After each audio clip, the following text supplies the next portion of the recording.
Olá, tudo bem? Hoje eu vim falar com você sobre avaliação. Dentro do método Pilates, existem vários questionamentos de como se fazer uma boa avaliação. É necessário uma avaliação postural estática? É necessária avaliação em movimento? Qual das duas é mais importante? O que é imprescindível fazer durante uma avaliação? Quais são os principais questionamentos que devemos fazer com os nossos clientes? E essas dúvidas são muito comuns, vindo de profissionais que trabalham com o método Pilates e se perguntam muito como se fazer uma boa avaliação. Hoje eu vim trazer para você 5 dicas importantíssimas que não podem faltar antes de você realizar uma boa avaliação.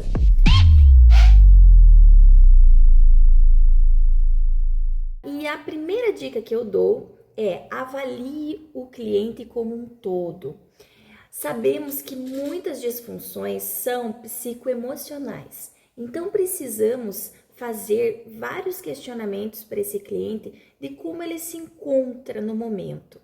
Quais são os seus sentimentos, quais são as suas dores? Essa dor, ela varia de 0 a 10. Qual é o principal momento que esse cliente sente essa dor? Se ele está correlacionado com algum fator externo? Como ele vem se sentindo nos últimos tempos na prática da atividade física? Como está os seus exames? Então, fazer toda a avaliação dos exames que ele traz, sejam ortopédicos ou não, fazer toda uma avaliação pregressa, da história pregressa familiar, patologias adjacentes, patologias já pré-existentes desse cliente.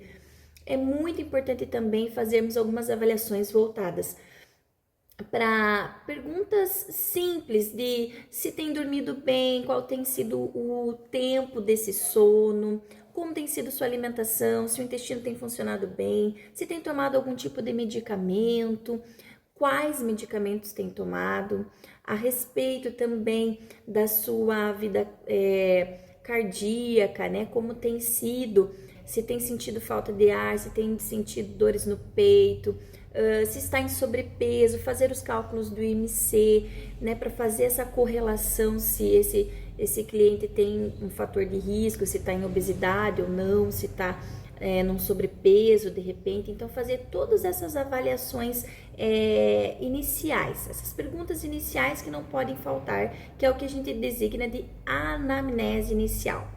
Então, o que eu costumo sempre perguntar para os meus pacientes seriam essas perguntas básicas, como eu comentei com vocês. Costuma ficar muito tempo sentado, antecedentes cirúrgicos, antecedentes alérgicos, se pratica atividade física ou não, se é fumante, se faz algum tipo de tratamento médico, qual tratamento, os medicamentos, se tem histórico de hipertensão, diabetes, se tem uma alimentação balanceada, se ingere líquido com frequência. Então, esse tipo de pergunta que vai avaliar esse cliente como um todo, para que você possa correlacionar posteriormente com os dados que você encontrar na avaliação estática e na avaliação dinâmica.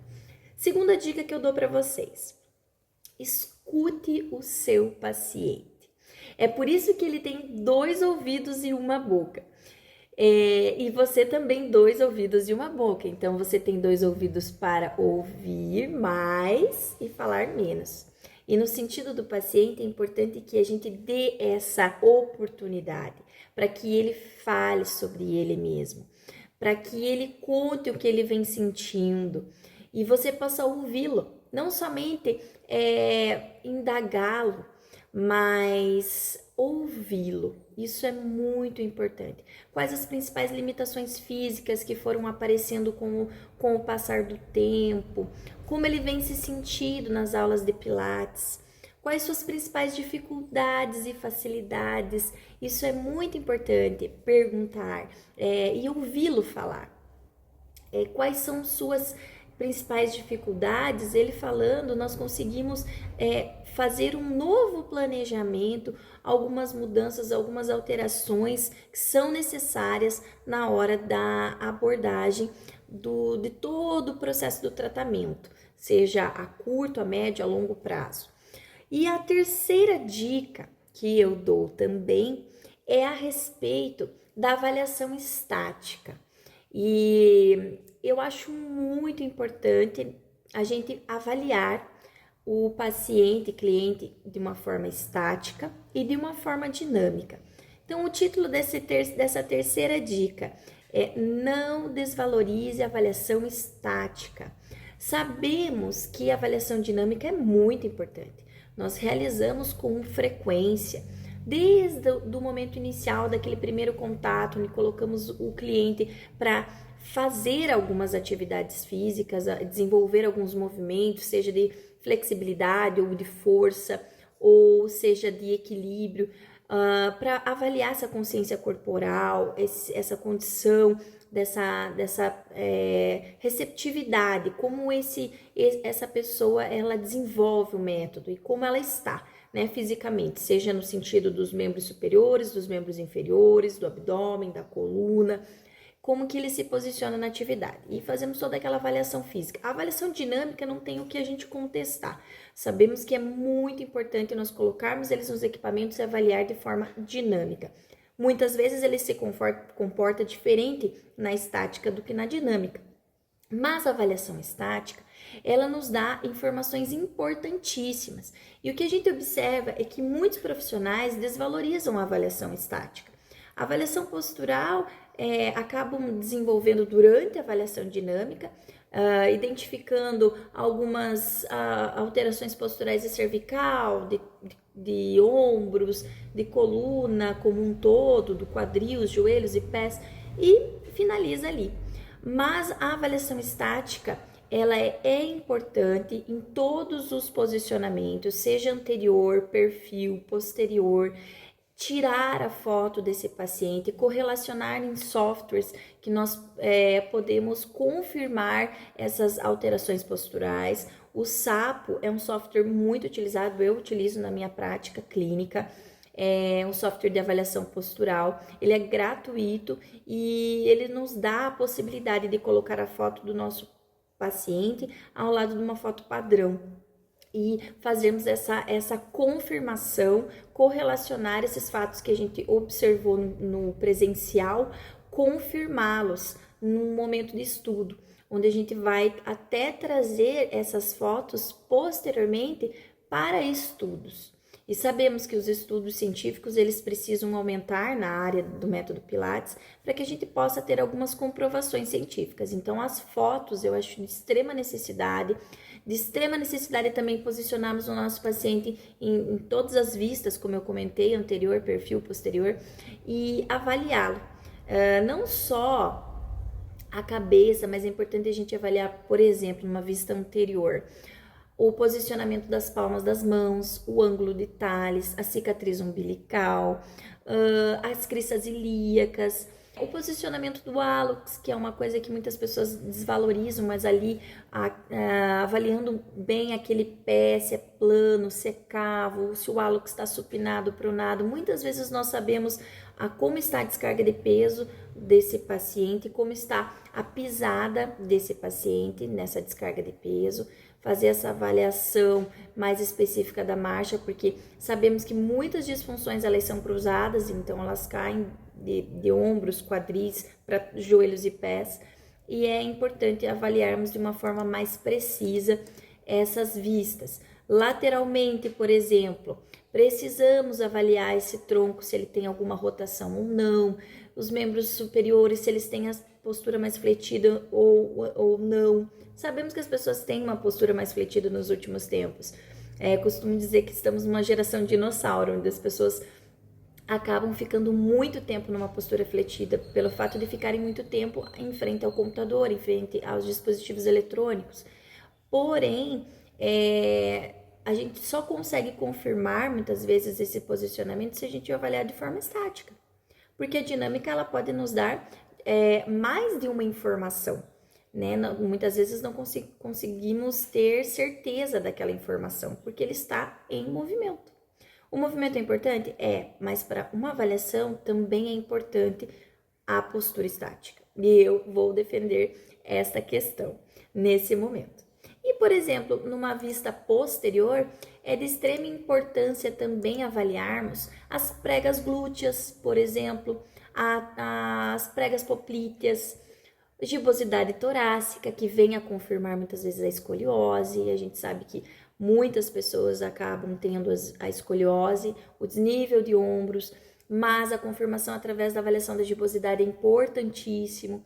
E assim, tendo uma avaliação mais precisa e tirando as fotos, depois você consegue correlacionar no software e trazer essa confirmação da informação que você tirou ali naquele momento da avaliação. Sabemos que a avaliação ela deve ser feita num momento isolado, né? Não em uma avaliação, uma aula experimental, mas sim num segundo, num terceiro ou até num quarto momento. Essa avaliação mais precisa, utilizando entre 50 minutos a 1 hora aproximadamente. Agora, uma quarta dica é dar o feedback para o cliente. O teu cliente, ele precisa saber o que está acontecendo com ele. Muitas das vezes, existem alguns softwares, eu mesmo utilizo um software de gerenciamento de estúdio, onde ele me possibilita ter acesso a uma avaliação. E eu posso também confeccionar a minha própria avaliação. Então, eu tenho vários dados ali e esses softwares, eles dão condições para que o teu cliente, ele baixe um aplicativo e tenha acesso a essas informações que foram avaliadas e que numa reavaliação ele possa correlacionar. Por isso que é importante você dar esse feedback para o teu cliente. Além de que é um vínculo que você cria com essa pessoa e eu acho que também leva a uma credibilidade ao teu trabalho. Todo o envolvimento que você tem, toda a dedicação para fazer a avaliação, é importante que ele saiba o que ele veio apresentar, as alterações posturais, as limitações, as ausências musculares ali de força, de flexibilidade, em relação ao equilíbrio, em relação à condição respiratória, a consciência corporal, para que ele possa identificar aonde ele precisa melhorar, para que no dia a dia ele venha se lembrar de quais são os pontos ao qual foram identificados e que ele venha trabalhar na melhora desses dados que foram encontrados. Sabemos que mente e corpo estão conectados. Essa informação que Joseph Pilates trouxe para nós desde o momento que ele criou o método Pilates, a contrologia. E essa conexão entre mente e corpo precisa se estabelecer com o cliente. Por isso que é muito importante o feedback. Ele precisa sim se conectar às informações que foram abordadas na avaliação para que ele possa saber aonde ele precisa melhorar. Uma última dica é a respeito da reavaliação. É importantíssimo reavaliar. Reavalie o seu cliente. Na minha prática clínica, eu costumo avaliar entre 4 a 6 meses, depende da condição do paciente, depende da patologia. Mas eu avalio em média de 6 em 6 meses. Esses clientes têm o acesso ao portal do aluno, então eles conseguem correlacionar as fotos da avaliação estática do primeiro momento para o segundo, para o terceiro momento. E ele também precisa desses dados, muitas vezes, para uma nova consulta médica, para um incentivo para uma outra prática física, uma atividade física simultânea que ele esteja fazendo junto com o método Pilates. E existe essa reavaliação para que venha confirmar se esse cliente está melhorando na sua condição ou não, ou se apresentou até alguma outra patologia diversa. Tudo bem? Então hoje é o que eu venho trazer para vocês a respeito de 5 dicas fundamentais que não podem faltar no momento da sua avaliação. E lembrando que não tenham medo ou insegurança de fazerem a avaliação. É muito importante separar um tempo exclusivo para que isso aconteça. E também não deixe de fazer isso. Não ache que a avaliação ela é supérflua ali, né? Você está em contato diário, semanal com esse paciente, aluno, e muitas vezes você acha que o que você precisa ter de informação você já tem ali naquele momento que você está junto. E eu digo para você que uma boa avaliação, ela vem antes de um bom tratamento, do sucesso de um tratamento. Não temos como pré-estabelecer exercícios que serão feitos por uma pessoa sem fazer uma boa avaliação. A avaliação, ela é um precursor, ela tem que vir antes de todo o processo do tratamento. Então, hoje eu deixo essa dica para você. Não deixe de fazer a avaliação, seja dinâmica, seja postural, faça, tudo bem? Faça. Um beijo para vocês e até logo. Curta e compartilhe esse vídeo se você gostou e acompanhe os demais. Até logo. Tchau, tchau.